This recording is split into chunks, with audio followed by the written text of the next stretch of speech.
الرحمن الرحیم. موضوع درس امروزی ما بالای برنامه پاورپوینت هست. البته منوی فایل. خب در این قسمت آپشن های بسیار ساده داریم، سیو از و موضوعات پرنتیا که بیشتر از این ما شما در برنامه قبلی کار کردیم، در برنامه ویندوز، و ضرور نیست باز دوباره موضوعات کار کنیم چون موضوعات بسیار ساده هستند. فقط کدام بخش هایی که بسیار ضرور است که باید ما شما در برنامه پاورپوینت بفهمیم که آپشن ها در برنامه قبل وجود نداشت، باید ما شما وارد کار کنیم. خب در قدم اول مییم بالای بخش فایل در استقامت نیو، مثل که قبل گفته بودیم آنلاین تمپلیت و آفلاین تمپلیت هم داریم که در استقامت فعال ما شما در نت آنلاین نیستیم، مستقیم میریم بالای سامپل تمپلیت، بالای تمپلیت های آفلاین. خب موضوعات ترتیب شده است، بسیار زیاد استفاده داره و در استقامت فعال بر ما نشان میده که چطور بتونیم از برنامه پاورپوینت کار بگیریم. پس فعال بالای کلاسیک فوتو آلبوم کلیک کرده، بعدا برش میگیم کرییت. مجرد کرییت گفتیم کلاسیک فوتو آلبوم تشکیل میشه و در استقامت ما شما فعال نظر گرفته میدانیم که چطور در برنامه پاورپوینت کار کنیم و انشالله تا آخر ویدیوها شما قادر خواهد بودین که به شکل آلبوم ها تشکیل بدین و از این کدام اساستر و خوبتر هم به می اساس. خب فعال فوتو آلبوم تشکیل شده است. شما اگر ضرورت داشته باشین میتونید مستقیما بالای هر پیکچر کلیک کرده و چنج پیکچر تصویرش چنج کنین و در ضمن از ضرورت اگر باشه میتونین که تکست درج کنین و تغییرات بیشتر بیاریم. بر فعلا ضرور نیست که ما شما تغییرات بیشتر بیاریم، میخوایم که بالای می فوتو آلبوم کار کنیم. در قدم اول فوتو آلبوم ما تشکیل دادیم، میخوایم سیو کنیم. بریم در قسمت فایل بخش سیو، مجرد سیو کلیک میکنیم. در استقامت ویندو بر ما ظاهر میشه، میگیم که در قسمت دسکتاپ به نام کلاسیک فوتو آلبوم تشکیل شود و سیو از تایپ پاورپوینت پرزنتیشن در صفحه 2003 سیو شود. البته در آفیس 2003 مثل قبلا کار کردیم به شکل PDF، XPS و فرمت های مختلف دیگر که حتی میتونیم ما شما صفحه خود به شکل تصاویر سیو کنیم. میریم در قسمت سیو JPG و همچنان PNG و در ضمن از گیف. فعال JPG را انتخاب کرده، در قسمت دسکتاپ میریم کلاسیک، بعدا سیو کرده every slide، تمام اسلاید ها به شکل تصویر سیو شود یا current slide. فعال میگیم فقط current slide ها. بعدا مینیمایز کرده و میریم در استقامت کلاسیک فوتو آلبوم میبینیم که در قسمت تشکیل شده. یعنی حتی میتونیم که به شکل تصویر در صفحات پاورپوینت وقت زمانی که ما ترتیب میکنیم، حتی میتونیم که سرتیفیکیت ها هم دیزاین کنیم، موضوعات مختلف و بتونیم به شکل یک تصویر سیو کنیم که این سهولت ما شما در برنامه ورد در برنامه قبلی نداشتیم که مستقیم از برنامه به شکل یک تصویر سیو کنیم. خب حالا اگر بریم در قسمت سیو از تایپ دوباره، چون یک بار ما شما هنوز فعال سیو نکردیم ببخشید، این در قسمت سیو از تایپ و در ضمن از اگر ما خواسته باشیم که به شکل یک ویدیو سیو شود، در استقامت داریم ویندوز میدیا ویدیو، چه استقامت بریم و چه استقامت فایل هم میتونیم که از بخش سیو اند سند از قسمت کرییت ویدیو از استقامت هم انتخاب کنیم و از اینجا خوبتر است به خاطر که آپشن میتونیم سلکت کنیم. بر از این در استقامت کامپیوتر اند HD دیسپلی کیفیت انتخاب میکنیم، به شکل DVD باشه یا به شکل یک پورتیبل دیوایس 320 در 240 ریزولوشن است. پس ما شما HD را انتخاب میکنیم به خاطر از اینکه کیفیت کاملا اساس بر ما بده و don't use recorded timing and narration، در صورت که ما شما نریشن داشته باشیم بدون نریشن بر ما سیو کنه و ای که یوز فعال ما شما انتخاب نکردیم، ببخشید کدام نریشن چیز بالای از تطبیق نکردیم. انشاءالله تا درس آخر ما شما مکمل همراه با نریشن و تایمینگ یا بلدیت پیدا خواهد کردیم. برای فعلا ما شما آپشن انتخاب میکنیم don't use recorded timing and narration و second to spend on each slide. هر اسلاید ما دارای 5 ثانیه وقت داشته باشه، میتونید کمتر بیشتر هم انتخاب کنید. برای فعلا میگیم که دارای 6 ثانیه باشه و create video و باز هم سیو از تایپ مستقیما سلکت شد و میگیم که در قسمت دسکتاپ به نام کلاسیک فوتو آلبوم سیو شد. مجرد که سیو گفتیم در قسمت بر ما شما creating ویدیو کلاسیک فوتو آلبوم به شکل ویندوز میدیا ویدیو یا WMV فرمتش سیو شده و یک اندازه وقت میگیره تا اینکه تمام فوتو آلبوم ما سیو شده. خب تا قسمتی که فوتو آلبوم سیو میشه ما شما درسای بعدی خود کار میکنیم. در قسمت سیو از تایپ فرمت های مختلف داریم. خلاصه که شما میتونین از هر فرمت در صورت استفاده در صورت ضرورت از یا کار بگیرید. و یک استفاده بسیار زیاد دیگه هم که داره فرمت پاورپوینت شو است. بدون از اینکه ما شما در برنامه پاورپوینت داخل شویم مستقیما باید شو شود بر ما. صفحه ما کلاسیک فوتو آلبوم انتخاب کرده و بعد برش میگیم سیو. مجرد که سیو گفتیم صفحه را مینیمایز کرده، مجرد که کلاسیک فوتو آلبوم رو میبینیم. آیکنش هم چنج است. یک بار دبل کلیک کرده مستقیما بر ما شما صفحه اسلاید شو میشه و ما میتونیم که محتویات خود ببینیم. و بعدا بخش بعدیش در قسمت انفورمیشن کاملا موضوعات قبلی است. شما میتونید کار کنید بالایزی.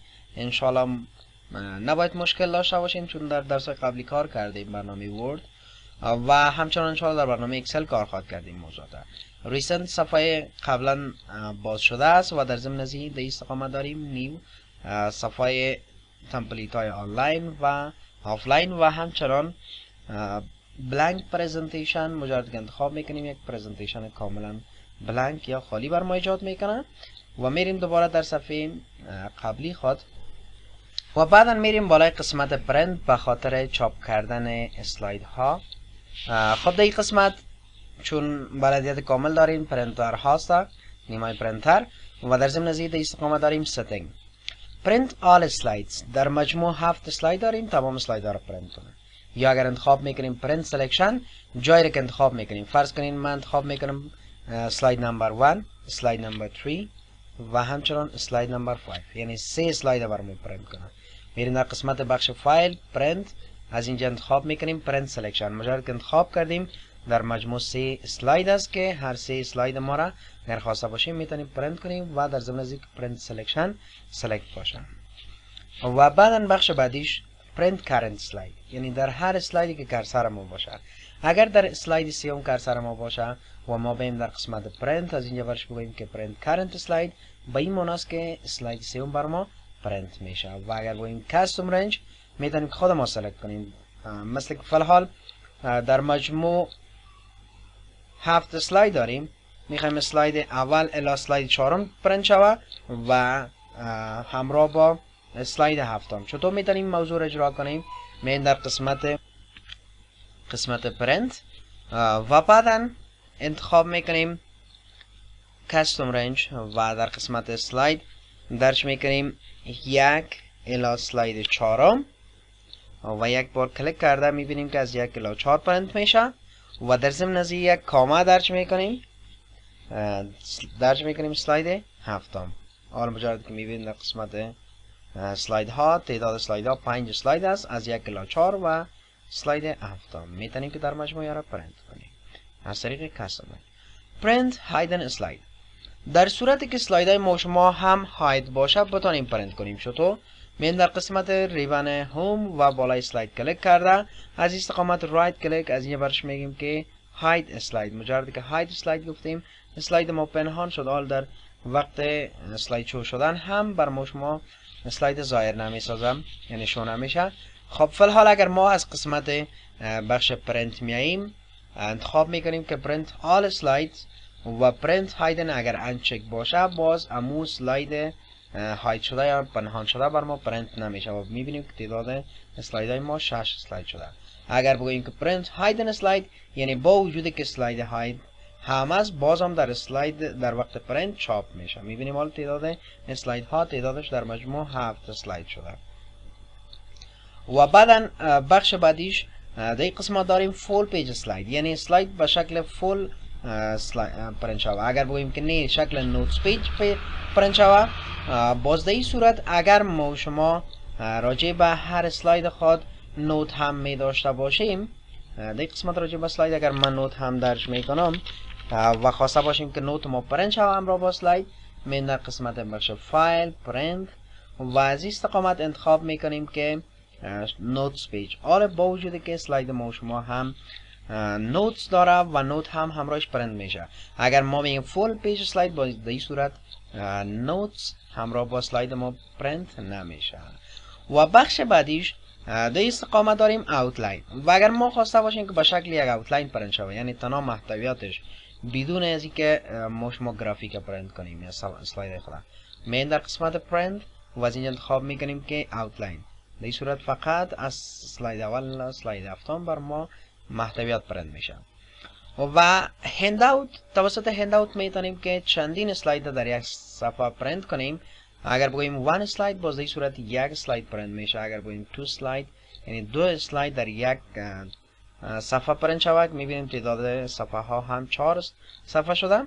و اگر 3 اسلاید همراه با نوتی که خواسته باشیم بلانک لاین ها بر ما ایجاد شود و ما بتانیم که قلم هم خود ما نوت درج کنیم، میتونیم انتخاب کنیم که استفاده بسیار زیاد داره.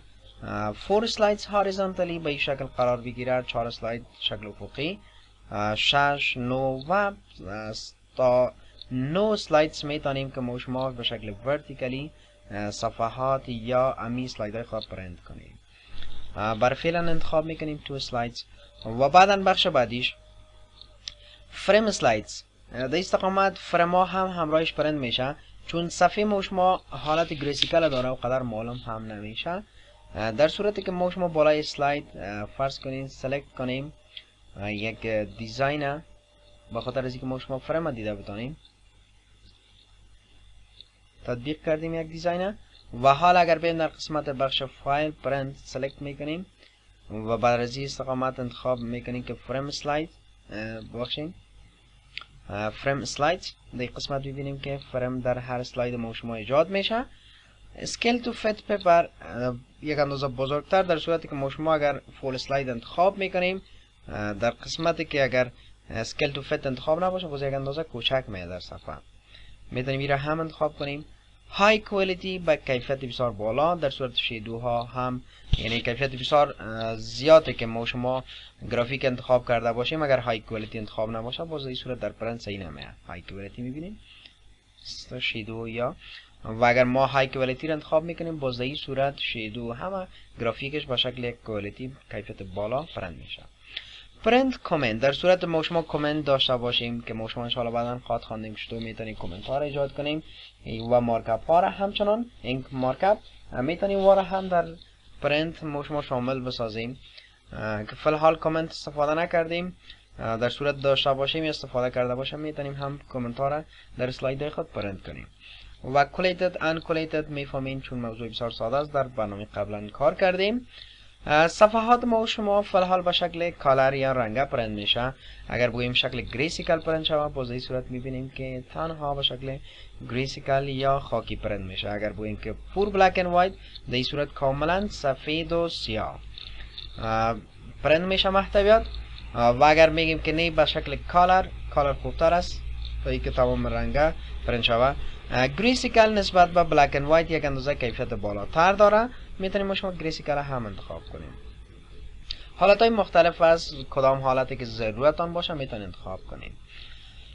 و موضوع بعدیش میم برای قسمت سیو اند سند، قسمی که در سیو از هم یک بار بیان کردیم. میتونیم که از قسمت سیو اند سند هم فایل خود سیو کنیم و در ضمن از این سند هم کنیم. سند یوزینگ ایمیل در صورتی که اوتلوک کانفیگر باشه، مثل که درس قبلی کار کرده بودیم با شکل پی دی اف و شکل اتچمنت میتونیم که فایل خود سند کنیم. سیو تو وب، سیو تو شیر پوینت، برادکاست و همچنان پابلش اسلایدز. و بخش بعدی داریم فایل تایپس، بتونیم که با شکل جی پی جی مثل که قسمی که در سیو اس کار کردیم با شکل مختلف میتونیم سیو کنیم، با شکل پی دی اف و تا میتونیم ویدیو. فراموش نکنیم که ما شما با شکل ویدیو سند کرده بودیم، اما تا فعل حال میبینیم که مکمل شده در این قسمت و حال یک بار ما شما بالای این موضوعات مییم بعدا باز دوباره ویدیو رو میبینیم. قسمت کریت ویدیو بود. پکیج فور سی دی، بتانیم که اسلایدایی که ترتیب کردیم مستقیما در یک سی دی هم رایت کنیم با شکل یک پکیج. نیم میتونیم که برای سی دی خود هم نیم بدیم پرزنتیشن سی دی و میتونیم که چندین آلبوم یا چندین پرزنتیشن هم ضمانت کنیم. فی الحال فقط پرزنتیشن فعلی ماست. اگر اد میگیم میتونیم پرزنتیشن های مختلف دیگه هم در صورتی که در صفحات ما سیو باشه او را هم اد کنیم. و ریموو میتونیم که در صورت کدام صفحه پرزنتیشن با شکل اشتباه میتونیم که ریموو کنیم دوباره. و مستقیما هم در یک فولدر میتونیم که سیوش کنیم و هم کاپی تو سی دی. اما فرقش چی است که نورمالی ما شما سند میگیم در سی دی، یکی از این طریق سی دی رایت میکنیم. اگر از این طریق سی دی رایت میکنیم مستقیما همین سی دی ما شما به شکل یک پرزنتیشن رایت میشه. اگر ما نورمالی مثل که بعض موضوعات ساده را رایت میکنیم، باز در این صورت به شکل پرزنتیشن باز رایت نمیشه. اما خوبتر است که کاپی تو سی دی بگوییم. و موضوع بعدی در استقامت داریم create handout. اگر ما خواسته باشیم که صفحه خدا در برنامه ورد با شکل‌های مختلف سند کنیم، میتونیم create handout و بعدا از این استقامت انتخاب کنیم که next نوت next to slide به این شکل قرار بگیره، blank line باشه، یعنی نوت نباشه. با شکل نوت بیلو سلاید، هر پایین سلاید های ما شما نوت ظاهر باشه، بلانک لاین. خب شکل های مختلف از برای فعلا انتخاب میکنیم، میگیم بلانک لاینز next to slide و با شکل یک لینک هم اگر خواسته باشیم میتونیم انتخاب کنیم. برای فعلا میگیم با شکل پیج باشه. در برنامه ورد رفته یک اندازه وقت میتیمش.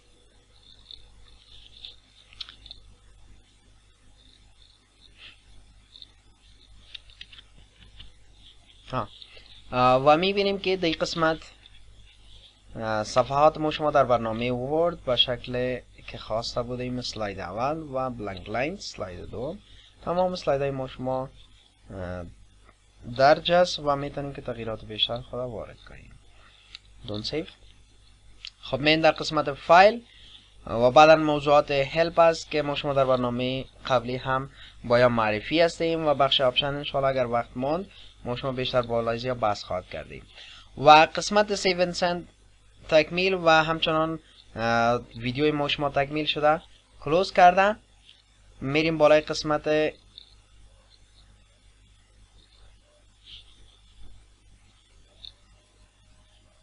قسمت میبینیم که کلاسیک فوتو آلبوم با شکل ویدیو ظاهر است و یک دبل کلیک میکنیم، میبینیم که اسلاید های ما شما تقریبا 6 ثانیه دیوریشنش است، با شکل اتوماتیک چینج میشه و میتونیم که اسلاید های بعدی ببینیم شکل یک ویدیو.